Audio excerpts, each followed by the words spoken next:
Hai Sobat IKP, kembali lagi bersama saya Novi di channel YouTube IKP. Dan di video kali ini kita akan membahas mengenai mengenal text multiplier dan berbagai dampaknya.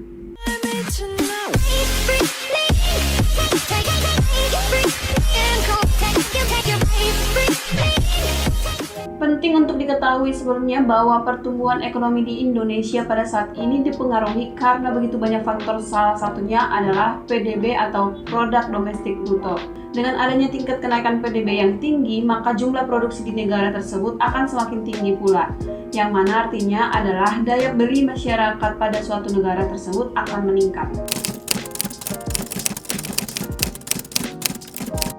PDB atau Produk Domestik Bruto tersebutlah yang akan dipengaruhi oleh tax multiplier atau pengganda pajak, yang mana digunakan untuk menurunkan atau menaikkan angka PDB pada saat melakukan penentuan daya beli masyarakat melalui perubahan pajak.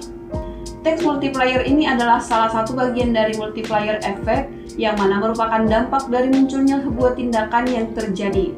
Dalam perekonomian, multiplier effect adalah dasar dari penurunan atau kenaikan sebuah pendapatan nasional yang sebabnya adalah karena investasi modal atau pengeluaran modal.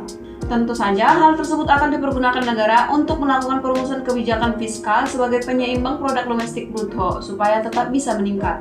Salah satu tindakan untuk melakukan pengumpulan pajak tersebutlah yang akan dijadikan solusi untuk meningkatkan pendapatan negara melalui perhitungan yang disebut dengan tax multiplier atau pengganda pajak. Definisi tax multiplier. Tax multiplier adalah salah satu faktor yang penting untuk menentukan tingkatan dari PDB melalui penurunan atau kenaikan pajak. Faktor ini akan memberikan penentuan pada keputusan pemerintah untuk merubah pajak secara baik dan tepat supaya dapat meminimalkan dampak yang terjadi. Misalnya adalah pada peningkatan permintaan agregat sejumlah 20%, maka belum tentu penurunan pajak yang dilakukan adalah sebesar 20% juga. Sebab pada saat kita memperoleh pendapatan lebih banyak, maka secara naluri hanya sebagian pendapatan saja yang akan dipergunakan dan sebagian lainnya akan disimpan. Di sisi lain, peningkatan permintaan agregat bisa dilakukan pada saat pendapatan tersebut dipergunakan dan pendapatan yang disimpan tidak akan berpengaruh terhadap peningkatan permintaan agregat. Apa dampak dari tax multiplier? Yang pertama, dampak langsung. Terdapat dampak secara langsung dari tax multiplier, yaitu berdampak langsung kepada pendapatan negara. Dampak tersebut bisa terjadi pada saat pengeluaran negara meningkat, sehingga output yang keluar pastinya harus semakin banyak. Akan terjadi hanya pada saat meningkatnya penerimaan negara seperti pajak. Kemudian yang kedua, dampak tak langsung. Diperkirakan bahwa dampak tidak langsung dari pengganda pajak memang tidak dapat dirasakan secara langsung, tetapi pastinya juga akan mempunyai dampak atas PDB.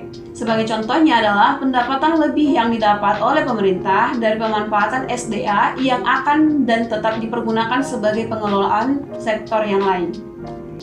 Dampak lanjutan. Dampak lanjutan dari tax multiplier bisa memberikan pengaruh terhadap penerimaan negara, seperti halnya melalui sektor minyak dan gas yang disubsidi, sehingga masyarakat akan memperoleh keuntungan melalui subsidi minyak dan gas yang mana pastinya akan meningkatkan daya beli. Berikut 5 jenis multiplier selain tax multiplier. Yang pertama, employment multiplier. Pengganda pekerjaan menunjukkan besarnya tingkat kesediaan lapangan kerja yang dipengaruhi oleh suatu kebijakan. Dalam hal meningkatnya pengeluaran pemerintah, maka berdampak akan semakin banyaknya lapangan kerja yang tercipta. Kedua, output multiplier. Pengganda pengeluaran tentu dipengaruhi oleh pendapatan suatu negara. Misalnya, ketika pengeluaran untuk membeli bahan baku masyarakat meningkat, maka pengeluaran negara akan semakin membesar. Kemudian yang ketiga, income multiplier. Pengganda pendapatan tentu dapat meningkat apabila pengeluaran juga meningkat. Contohnya, pengeluaran untuk membeli bahan baku lebih banyak, maka hasil produksi akan meningkat. Sedangkan biaya tetap tidak akan berubah dan dapat meningkatkan pendapatan lebih besar dari sebelumnya. Kemudian, gross value added multiplier. Pengganda ini merupakan salah satu faktor berbentuk balas jasa dari faktor produksi yang dilakukan. Misalnya, semakin meningkatkannya konsumsi, semakin meningkat pula produksi, maka semakin tinggi pendapatan negara. Kemudian yang terakhir, government revenue multiplier. Dengan meningkatnya pengeluaran suatu negara, tentu pemerintah akan berusaha meningkatkan pendapatannya. Upaya peningkatan pendapatan ini tidak hanya dilakukan dari satu sektor saja, walaupun pemerintah hanya menempatkan kebijakan di beberapa sektor. Itu tadi informasi seputar mengenal tax multiplier dan berbagai dampaknya. Mari kita selalu dukung pemerintah untuk memajukan perekonomian di bidang perpajakan dengan terus mendukung segala upaya pemerintah dari sisi perpajakan. Terima kasih telah menonton video ini. Jangan lupa like, share, dan subscribe. Semoga bermanfaat dan stay tune untuk video IKP lainnya. Salam IKP.